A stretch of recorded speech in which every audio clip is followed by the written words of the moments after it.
I have a confession to make. I am a big, fat dummy. I should not be making videos about cameras. In my last video, I was complaining about a weird whistling, whining sound coming from my Sony zv-e1 whenever I enabled dynamic active stabilization.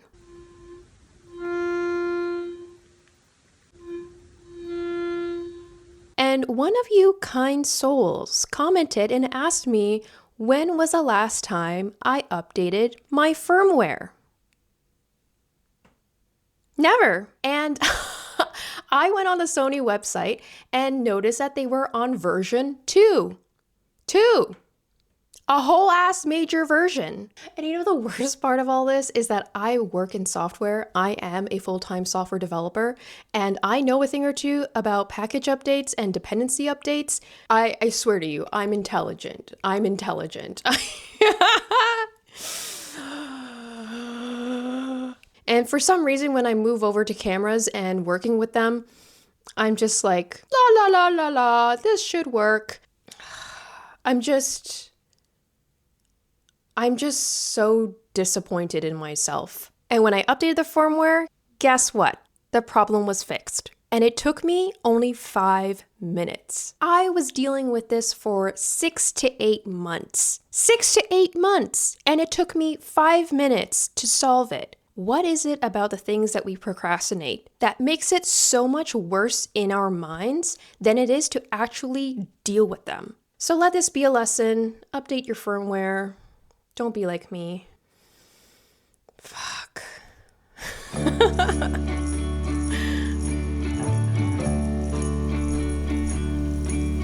Starry and chilly nights, hang the stockings and the lights, Santa Claus and reindeer, it's our favorite time of year. Better watch my step. There's like, I think, probably a foot of snow. Let's go for a walk. Ah, it's so beautiful. Look at this. It's gorgeous. Check these out. Tried and true. Merry Christmas. The air is so crisp. Oh my God. So I had a couple things I wanted to talk about today. First, I want to go over some highlights of 2024. I had a couple that really stuck out to me that really grew me as a creative, as a creator. Koi! Oh, there you are. He's just taking a shit. Okay. He found his frisbee! You found your frisbee! And then the final thing that I'm going to talk about in this video is what I'm looking forward to in 2025. It's getting really snowy out here, so I think I'm going to go inside and film the rest of this. Ballyhoo,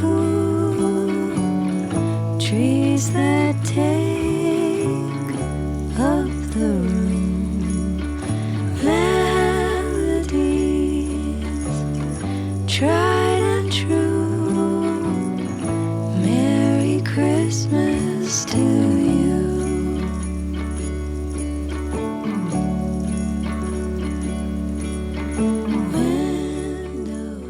Alright, so now I'm going to talk about some highlights from 2024. I think 2024 was the year of the photo walks. At the end of 2023, I met a bunch of people from a Toronto-based photo walk, and from there, I just kind of went on a bit of a binge of like meeting up with more people from that photo walk individually or in like small groups. And that photo walk not only connected me with others, but also helped me understand how other people worked and how other people approached their photography, which was very, very insightful. And what I would say about photo walks is that it helps you not only connect with others and build a relationship and experience with others, you notice how other people think and how they work. And I think that's one of the biggest values in connecting with other photographers and going on photo walks with them. It kind of helps you take yourself out of your own mind and brings something fresh into your approach. Final thoughts.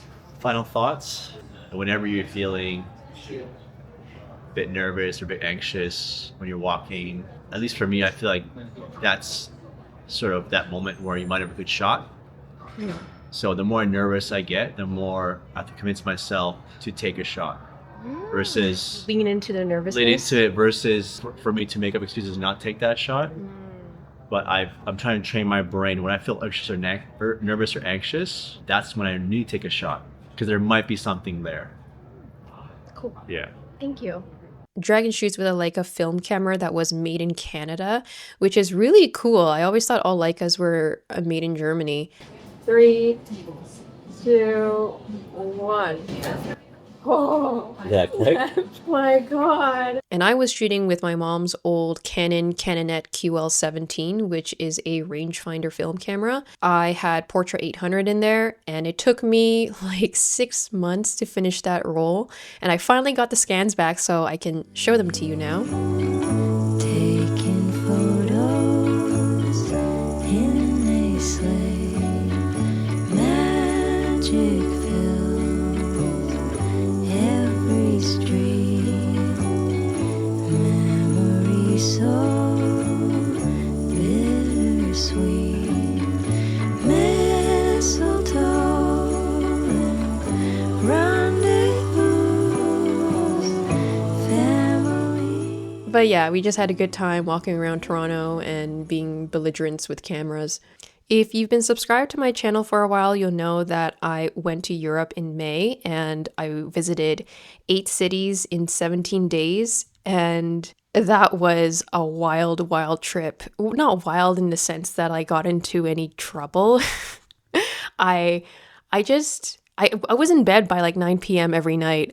I didn't do any partying. I was doing the most introverted photographer thing you could ever do, and that is just wake up really early, take photos, go on photo walks, do it all over again. It was a great time because I met a lot of people that I had followed on Instagram for a while, and I also got to see those cities from a local's perspective, which was really cool. For the most part, it was just good, wholesome fun, and I really enjoyed that because I didn't buy any souvenirs. My souvenirs were my photos and my experiences with my friends. And I think the biggest surprise of that trip was probably Amsterdam because I met so many people there that were so kind and like so big-hearted. To this day, I still talk to a lot of them. And then I went to New York City twice this year. I met my friend Danny, who I follow on Instagram, and we talked about disposable film photography, learned a lot from her, and I did some street photography with Conway. Oh, by the way, Conway, I still have to get you to sign this zine. It was a sweltering hot summer day and everywhere smelled like body odor and sewage, but it was great. I loved it. I love New York City. And generally 2024 was just like filled with like wonderful experiences, going on photo walks. And I just want to emphasize how everyone that I met this year still has an impact on me to this day. I still hold on to a lot of conversations that we've had, and I'm still like actively applying a lot of the things that I've learned from all of them. So I think what I'll bring into 2025 is probably to continue connecting with other creatives and continue to be open to learning and keeping my eyes and ears and heart open. So bittersweet, mistletoe and rendezvous, families and deja vu, trains that move. Another highlight of 2024 was being a second shooter on a reality TV web series. I have never been on like a real like TV set with like a sound person and a lighting person and like a director of photography. I learned so much about that side of things and it was really interesting. My friend Catherine was the connection to the whole project. Her usual second shooter was not available, so she just DM'd me on Instagram and asked me if I wanted to be part of it, which was really wild. She's based in Toronto, and I came across her Instagram stories somehow, or photos. At the time, she was in the Lofoten Islands in Norway, and we bonded over our mutual love for Norway. She's a filmmaker and cinematographer and documentarian, and she's just a lovely person and human being. I learned so much from working with her on that set of that reality TV show. I got to work with some pretty sweet cinema cameras, and like the cameras that are incredible that I would never be able to work with because it's not really the kind of cameras that I'm typically used to using all the time. They're so badass. Catherine is so badass, like as a coach, as a mentor, as a friend. And yeah, I hope I get to work with her again next year. Of the room, melody.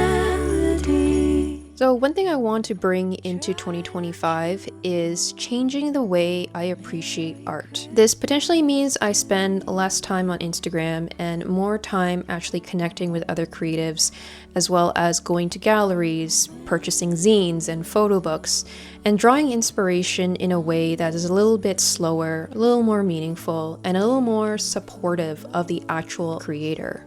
I find that Instagram is a great tool for connecting with others and sharing different sides of you beyond your work. But it can also be a little bit of a time suck, a little bit of a hellhole where you just don't know where hours of your life went. And I want to take better control of my time and attention and channel my energy in a more meaningful and intentional way. In terms of videos, you can expect me to share more of my mess ups. I think it's important to share ways I have made bad decisions, some failures, or talk about how I've been totally wrong about something. And in general, I just want to put a little more soul and heart in my videos.